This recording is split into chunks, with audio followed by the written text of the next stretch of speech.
This is the Lone Crater YouTube. We hope this video helps. You start by preparing the artwork so transparency behaves predictably. Select your object, unlock any layers, and expand appearances. This prevents unexpected masks.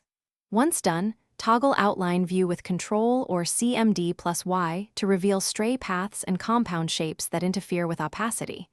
If you have raster images, embed them or use Image Trace to convert to vector.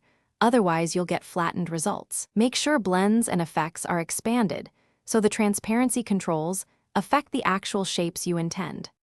Now apply and fine-tune transparency using the Transparency panel. Set opacity as a % and choose a blending mode to change how colors interact. For subtle overlay, try Multiply. For soft light, try Screen. To create soft edge transparency, make a grayscale mask.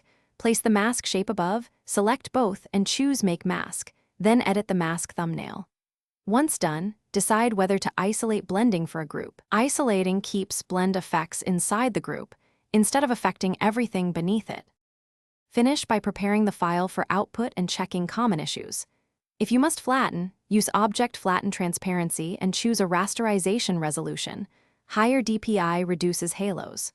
For print, export as PDF to preserve vector transparency. EPS often forces flattening. If you see haloing or fringe on edges, increase raster DPI or expand stroke and reapply mask so edges are solid. Finally, always preview in Overprint Preview. If things still look off, revert the flatten settings and adjust masks or blending isolation. Thanks for watching.